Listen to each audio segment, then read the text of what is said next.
Bon matin tout le monde, bienvenue à ce 56e épisode du Meeting des ventes du lundi. Mon nom est Simon Harvey et je suis stratège en développement des affaires.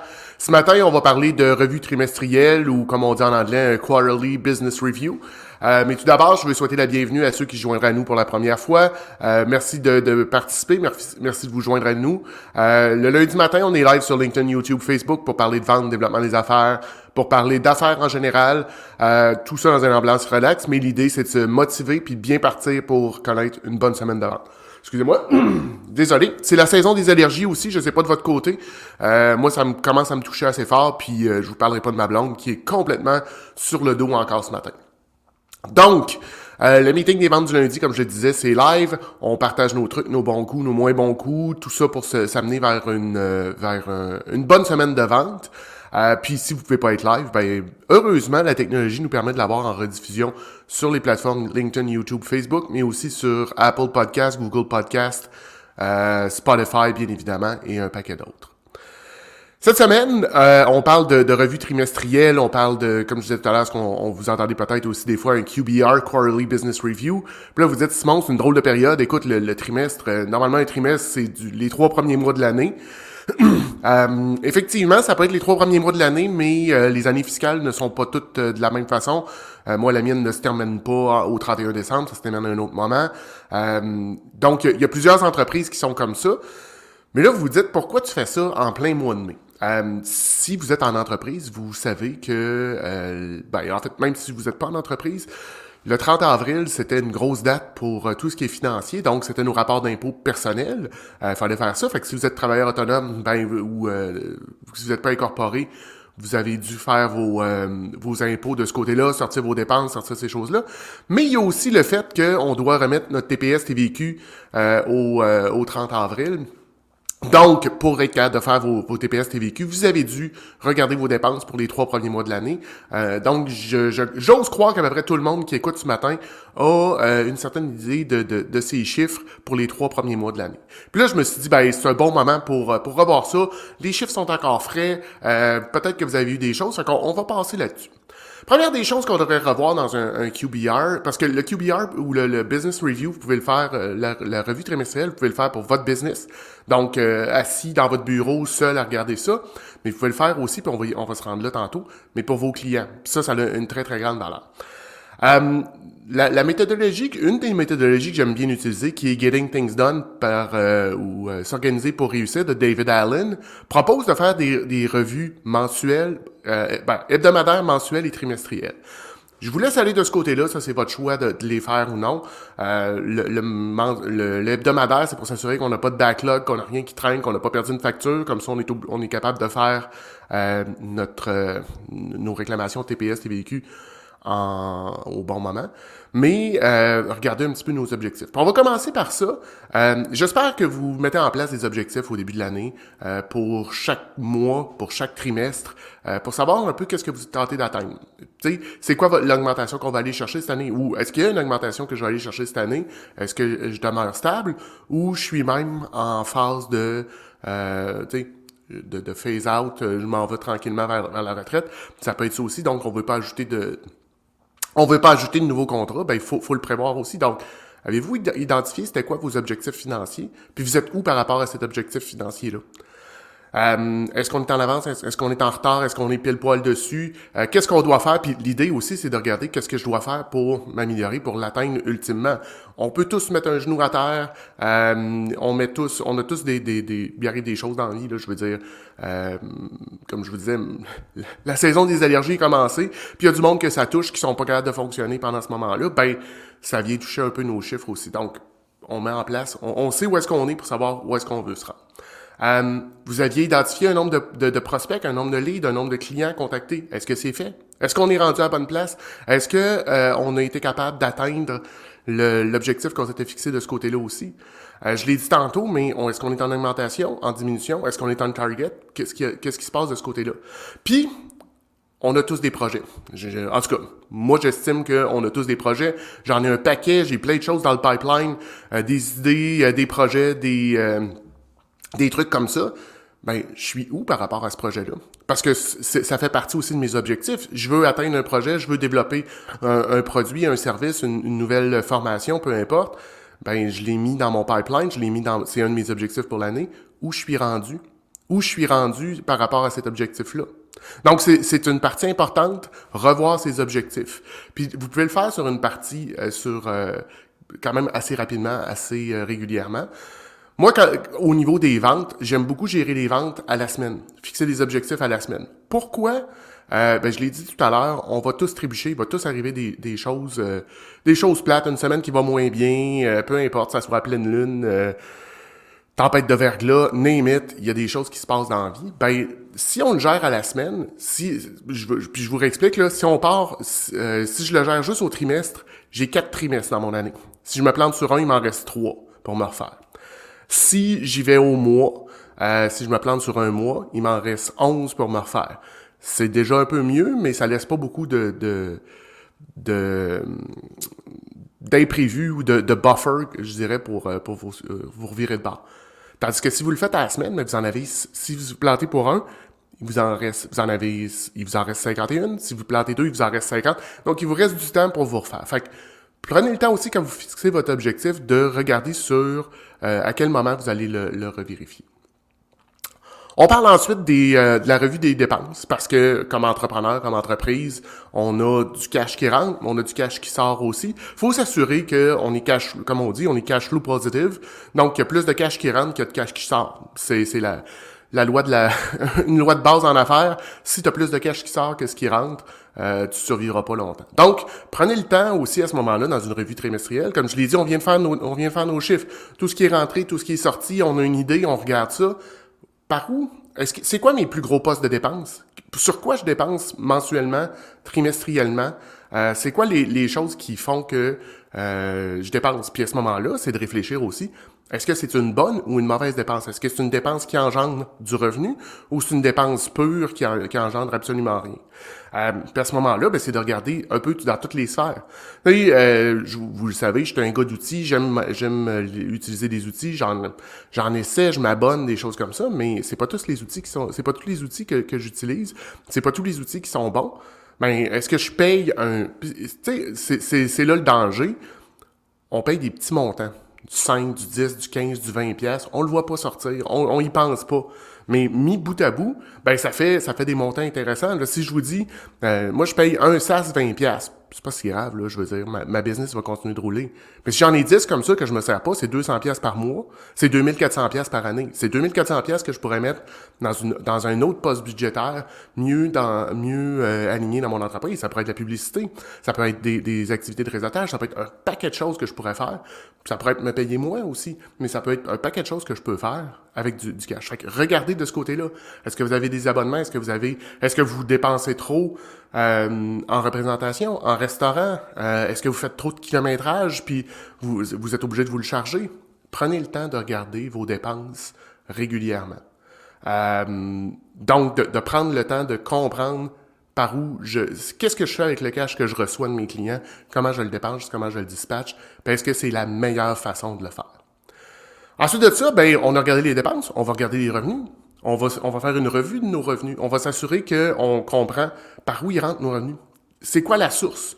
On a différents produits, différents services, par où ça rentre? Qu'est-ce qui est le plus payant présentement? C'est sur quoi je devrais mettre mon emphase? Sur quoi qu'est-ce que mes clients achètent à tous les jours, à toutes les semaines, à tous les mois, à tous les trimestres? C'est quoi mon plus gros poste de revenu? Par où, ensuite de ça, comment il est réparti? Comment est-ce que c'est réparti votre revenu? Est-ce que c'est un gros client qui vous donne 80% de votre chiffre d'affaires? Ben, prenez le temps de réfléchir à ça. Est-ce que c'est vraiment une bonne stratégie d'affaires d'avoir mis tous ces œufs dans le même panier? Est-ce que c'est un paquet de petits clients qui vous donnent tous 5% de votre chiffre d'affaires? Ben là aussi, est-ce que c'est réellement ce qu'on veut? Parce que ça l'engendre des coûts, ces choses-là. Traiter de la facturation, traiter des factures, des recevables, et ainsi de suite, ben c'est des coûts qui sont rattachés à ça. Donc, prenez le temps de regarder par où vous rentrent vos revenus. Qu'est-ce qui est payant, qu'est-ce qui est pas payant. Est-ce que vous avez des services aussi ou des produits que vous n'avez pas vendus? Puis là, à ce moment-là, ben, c'est de se poser la question, est-ce que c'est encore valide? Est-ce que c'est encore un produit ou un service que je devrais offrir? Ou c'est un produit ou service que je devrais mettre de côté Puis peut-être qu'il revenir, peut-être que c'est pas le bon timing. Souvent en affaires, le secret, ben, c'est le timing, c'est de l'avoir au bon moment. Euh, Peut-être que votre offre ne concorde pas, puis elle va être bonne en septembre, elle va être bonne en octobre l'année prochaine, elle va être bonne en février 2024. Il n'y a pas de presse de ce côté-là. Ensuite de ça, ben, il y a toute la revue des propositions. Ce qu'on peut appeler aussi les offres de services. Tout ce que vous avez fait comme proposition dans le dernier trimestre, vous en êtes où? Vous en êtes où avec ça? Combien vous en avez fait? Combien vous en avez gagné? Là, ça va vous donner votre taux de conversion. Combien ça prend de propositions pour en gagner une? Puis, posez-vous la question, pourquoi vous l'avez gagné, cette proposition-là? Pourquoi est-ce que ce client-là a décidé de faire affaire avec vous plutôt qu'avec tous les autres fournisseurs ou toute votre compétition? Pourquoi c'est vous qui avez choisi? Ensuite de ça, il y a tout aussi intéressant, le nombre que vous avez perdu. Donc, posez-vous la question encore là, pourquoi vous les avez perdus? Qu'est-ce qui a fait que ce client-là n'a pas choisi de venir avec vous? Puis là, ben, on se pose vraiment des questions, puis des fois, c'est des questions difficiles, puis il faut se regarder le nombril, mais faut le comprendre. Pour améliorer, pour pouvoir continuer à progresser, faut prendre le temps de comprendre pourquoi est-ce qu'on a eu des erreurs, pourquoi est-ce qu'on a ça n'a pas fonctionné. Puis, le dernier qui reste, c'est celles que vous avez aucune idée, qui sont dans le néant, que vous avez jamais eu de nouvelles. Vous avez travaillé, tu sais, vous avez rencontré le client, vous avez pris vous l'avez qualifié, vous avez pris ses besoins, vous avez développé une solution, vous avez présenté la solution, vous l'avez envoyé par courriel, et là, il n'y a plus rien. Sur mon tableau qu'il y a là, j'ai écrit 3 lettres, WTF. Pour ceux qui parlent pas anglais, ça veut dire What the fuck. OK? C'est quoi qui se passe? Qu'est-ce que vous avez fait? Pourquoi ce client-là n'a même pas pris la peine de vous revenir, de vous dire non, quoi que ce soit? Puis, est-ce que vous avez fait toutes les actions pour aller le rechercher, pour aller avoir sa réponse, que ça soit... Puis, une réponse, que ça soit un oui ou un non, c'est beaucoup mieux qu'un néant. Si vous êtes dans le néant, vous avez aucune idée de ce qui s'est passé. Est-ce qu'il a dit oui? Est-ce qu'il a dit non? Est-ce qu'il est intéressé? Est-ce qu'il n'est pas intéressé? Il est toujours vivant? Vous en avez aucune idée. Ben, il faut prendre le temps, puis il faut s'assurer que quand on fait une proposition, on ferme la loupe à l'autre bout. Ensuite de ça, on peut regarder une revue du parking lot, ou du stationnement, ou du back burner, ou votre incubation. Personnellement, moi, j'ai une liste de projets, d'idées que j'ai eues, mais c'est pas nécessairement le bon moment, puis je veux me donner le temps d'y penser, je veux me donner le temps de dire « Hey, je fais ça, ça me tente-tu de partir, tu sais, d'aller faire une formation tel endroit, monter un programme, écoute, partir une microbrasserie, une ligne de vêtements, n'importe quoi. » Ben, je mets ça là-dessus. Puis, périodiquement, donc au trimestre, je vais repasser sur ces projets-là, sur ces idées-là, me dire « Hey, c'est-tu encore une bonne idée? » Est-ce que j'ai des projets que là, maintenant, présentement, ça serait le temps de passer d'incubation à production? Est-ce qu'il y a des projets qui sont prêts, qui sont assez matures ou que là, j'ai encore vraiment le goût de faire, que je pourrais amener en production pour ensuite vendre ça? Donc, c'est le temps aussi de prendre le temps de reviser ces projets-là, de s'assurer qu'ils sont encore bons. Puis n'ayez pas peur aussi d'en scratcher. Je veux dire, on a tous des... En tout cas, on dit tous. J'ai souvent ce que je pense l'idée du siècle, puis 3 semaines après, je me rends compte que c'était pas si bon que ça. Mais sur le coup, j'étais convaincu que ça allait changer le monde. Ben, je la mets sur dans mon dossier incubation, puis j'y reviens plus tard. Ensuite de ça, ben, il y a toutes les... Tu sais, on a des objectifs, on a des dépenses, on a du revenu, on a des propositions, on a une incubation, mais c'est pas tout ce qu'on fait dans une entreprise, c'est pas tout ce qu'on fait en vente, en développement des affaires. On a des activités aussi à faire. Ben, c'est le moment, pendant votre revue trimestrielle, de prendre le temps de revoir vos activités. Toutes vos activités, tout ce que vous avez fait dans le dernier trimestre. Que ça soit, puis qui est pas directement relié à de la prod. C'est ce que je veux dire par là. Ben, quoique oui, il faudrait peut-être revoir aussi votre production. Est-ce que vous êtes efficace? Est-ce que vous êtes efficient dans votre production? Est-ce que vous pourriez améliorer vos processus, vos procédés pour être encore plus efficaces, pour gagner du temps, pour maximiser? Est-ce qu'il y a de l'automatisation qu'on peut aller chercher? Est-ce qu'il y a de l'aide qu'on peut aller chercher? Qu'est-ce qu'on peut faire pour aller de ce côté-là? Ben, c'est le moment de le regarder. C'est le moment aussi de regarder, tu sais, toutes les activités qu'on a faites du côté marketing, tous les posts, toutes les publicités, toutes ces choses-là, parce que, tantôt on l'a dit, on regarde nos dépenses. Si vous faites des publicités sur les réseaux sociaux, que ce soit Google Ads, Facebook, LinkedIn, peu importe, il y a un coût rattaché à ça. Ben, on veut voir, est-ce que ça a rapporté quelque chose? Puis, est-ce que les posts que je fais, est-ce qu'ils réagissent? Puis là, encore là, est-ce que mes posts quel poste qui a le plus fonctionné, puis quel qui a été qui a pas fonctionné, qui est allé dans le fond, puis qui a jamais levé, puis jamais personne a pensé à regarder. Ensuite de ça, donc toutes ces activités-là, toutes les posts, les choses que vous faites sur les réseaux sociaux, est-ce que ça a valu la peine? Est-ce que je continue ou je continue pas? Tu sais, je vous dirais, moi régulièrement, le meeting des ventes du lundi, je regarde. Est-ce que je suis en progression? Est-ce que je continue ou est-ce que j'arrête? Est-ce que j'amène encore la valeur ou non? Est-ce que moi, j'ai encore l'énergie pour le faire ou non? Il y a plein de choses qui passent là-dedans. Mais il faut que je le fasse de façon régulière pour pas arriver à un bon moment donné puis juste dire non, je continue plus. Faut que je le regarde en avant puis que je le planifie. Ensuite de ça, il y a toutes les activités de réseautage. Est-ce que ça a payé? Est-ce que toutes les activités de réseautage que vous avez faites, vous êtes ressortis avec un contact, avec quelque chose qui vous fait avancer? Ou ça a été purement du social, puis vous êtes juste allé prendre une bière avec des gens que vous ne reverrez jamais, puis ça donnera rien? Ben, parce qu'il y a des choses aussi à réfléchir de ce côté-là, parce que c'est du temps, c'est de l'argent aussi qu'on investit dans ces choses-là, donc prenez-le. C'est important de réviser, est-ce qu'on met notre temps, notre énergie dans les bonnes choses. Ensuite de ça, votre liste de to-do. Tout le monde a une liste de to-do. Puis votre liste de to-do, probablement que à la fin du trimestre, elle est plus longue qu'au début du trimestre. Ben, regardez qu'est-ce que vous avez fait là-dedans. Est-ce qu'il y a des choses que vous avez faites que vous avez oublié de cocher? Est-ce qu'il y a des choses que vous avez cochées que vous n'avez pas fait? Est-ce qu'il y a des choses qui sont tombées entre les craques du plancher puis que vous pensiez avoir fait puis ça n'a pas été fait puis on les a oubliés puis vous deviez le faire? Parce que faut le réaliser, ça, je veux dire. C'est dommage, c'est plate, mais de se reprendre, ça fait partie de la vie. Donc, revisez votre to-do. Revisez aussi vos livrables. Ce que vous aviez à livrer dans le dernier trimestre, est-ce que ça a été fait? Est-ce que ça a été bien fait? Est-ce que vous avez rencontré vos critères de qualité, vos critères d'excellence? Ou est-ce que vous avez l'impression que vous avez livré un peu de la médiocrité? Ben, c'est le moment de le faire. Quand je vous disais tantôt, c'est un exercice qui peut être difficile parce qu'on se regarde beaucoup le nombril, ben c'est exactement ça. Puis, il y a tout le reste de vos activités que vous avez pu faire, tu sais, vos projets, où est-ce que vous en êtes, comment vous avancez. Donc, il y a tout ce côté-là. Je vais prendre une gorgée d'eau avant d'embarquer dans le prochain sujet. Prochain sujet aussi, ben en fait, on continue dans la même veine, c'est la revue des clients. Donc, regardez, puis vous pouvez le faire avec eux, vous pouvez le faire avant. Il y a une valeur. En fait, il y a une valeur pour certains clients. Il y a certains clients qui veulent absolument rien savoir, mais là, vous devriez comprendre que ce client-là ne voit peut-être pas de valeur dans la relation, dans ce que vous pouvez amener. Vous voit plus comme un fournisseur et non pas comme un partenaire. Mais ceux qui vous voient comme un partenaire, de faire une revue trimestrielle avec eux, ils vont voir de la valeur. Donc, vous pouvez regarder. Vous asseyez avec votre client.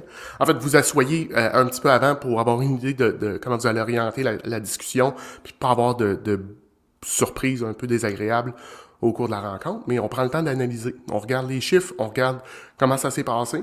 On va regarder, qu'est-ce qui va. Donc, dans quel secteur ça va? Est-ce que votre client est en augmentation, en diminution? Est-ce qu'il achète des nouveaux produits? Est-ce que vous faites, pour vous, est-ce que vous faites plus de marge avec votre client? Qu'est-ce qui se passe avec votre client du côté positif, mais aussi qu'est-ce qui se passe du côté négatif? Est-ce que le client a arrêté d'acheter un produit, un service qu'il achetait chez vous de façon régulière? Est-ce que c'est un client qui achetait à tous les trimestres, à toutes les semaines, à tous les mois, à tous les trimestres? Puis là, bizarrement, dans le dernier trimestre, vous avez rien facturé, ben ça devrait être une alarme rouge. Vous devriez, ça devrait être un red flag, en fait. Aller rencontrer ce client-là le plus rapidement possible pour comprendre qu'est-ce qui se passe. En fait, on est même tard un peu, 3 mois plus tard, mais prenez le temps d'au moins prendre le téléphone, de l'appeler et d'essayer de comprendre qu'est-ce qui s'est passé. Fait qu'on regarde qu'est-ce qui va pas. On regarde les améliorations. Est-ce qu'il y a des choses qui n'allaient pas dans la dernière revue trimestrielle qui ont changé puis qui vont beaucoup mieux maintenant? Ben, c'est le temps de regarder de ce côté-là, de réfléchir, de penser à tout ça. Donc, c'est quand même un gros exercice. Puis là, vous pouvez aussi regarder, poser des questions à votre client. « Hey, sur quoi tu travailles? C'est quoi ton prochain move? C'est quoi ta vision pour le prochain trimestre, pour les 2 prochains trimestres, pour la prochaine année? » Puis comment moi, je peux t'aider à atteindre cet objectif-là. Parce que la semaine passée, je donnais une conférence, une formation avec le Conseil québécois des entreprises adaptées. Je leur faisais remarquer que faut pas prendre pour acquis que les clients savent tout ce qu'on vend. Excusez-moi. Puis l'exemple que je donnais, j'ai eu dans mes clients dans ma vie antérieure, je travaillais dans le domaine de la pièce auto, puis un atelier de mécanique, son client ne savait même pas qu'il vendait des pneus. Je veux dire, pour moi, ça fait aucun sens. Tous les garages vendent des pneus. Mais ce client-là pensait que il vendait pas de pneus. Ça devrait vous animer que prenez pas pour acquis que vos clients savent tout ce que vous vendez. Donc, c'est le moment, pendant la revue trimestrielle, de parler, ben oui, écoute, tu penses faire ça, je peux t'aider de cette façon-là, je peux t'aider de cette façon-là, j'offre tel service, j'offre tel produit qui pourrait t'aider. Puis là, ben, ça vous fait changer de position. Comme je disais tantôt, vous n'êtes plus un fournisseur, vous devenez un partenaire privilégié, avec une belle visibilité au sein de l'entreprise de votre client partenaire. Puis finalement, mais pour vous aider, vous pouvez vous créer un scorecard, un bulletin. Un bulletin comme on avait quand on était à l'école, avec les lignes qui achètent, le taux de retour, le taux de défectueux, dépendamment de votre business, là, mais regardez un petit peu c'est quoi vos indicateurs, puis partagez-les avec votre client. Essayez de voir, dire à un client, écoute, t'achetais tel produit, tu l'achètes plus, y amener du tangible, y amener ça sur papier, l'amener à prendre conscience de ce qui se passe. Ça fait pas mal le tour pour ce que j'avais ce matin pour ce meeting des ventes. Dans les commentaires, j'ai Chantal Dufort qui me dit « Un beau gros bilan à faire, bonne idée, beaucoup de choses que je n'aurais pas pensé. » Effectivement, tu sais, j'en ai fait quand même quelques-uns dans ma vie, des revues trimestrielles comme ça. Fait que je veux juste vous amener à penser qu'il y a beaucoup de choses qui se passent dans une business, puis il faut prendre le temps à un moment donné de s'asseoir, puis de se déposer et de regarder ce qu'on vient d'accomplir, puis de regarder qu'est-ce qui nous reste en avant. Parce que, j'en ai pas parlé, mais dans la revue trimestrielle, en fait, un petit peu dans les objectifs, mais il y a la revue des projets, où est-ce qu'on est rendu, puis en fait, je l'ai dit dans l'avancement des projets, qu'est-ce qui s'en vient, sur quoi je vais travailler dans le prochain 3 mois. Ben, dans la revue trimestrielle, c'est un bon moment aussi pour mettre ça en place. Donc, ça fait le tour pour ce 56e épisode du meeting des ventes du lundi. La semaine prochaine, pour le 57e épisode, on reçoit une invitée. Je vais l'annoncer plus tard cette semaine. Si vous avez des questions, commentaires, insultes, injures, je vous invite à communiquer avec moi à info@commercialnomisco.ca. Pour les autres, ben je vais prendre le temps de répondre à vos questions, commentaires sur le live. Je m'excuse, LinkedIn ne me donne pas de chance. C'est compliqué de répondre à vos commentaires sur LinkedIn. Je fais de mon mieux, mais c'est parfois difficile. Donc, je vous laisse là-dessus, puis je vous souhaite une bonne semaine, des belles ventes, puis on se revoit la semaine prochaine pour un autre meeting des ventes du lundi. Bonne semaine tout le monde. Bye!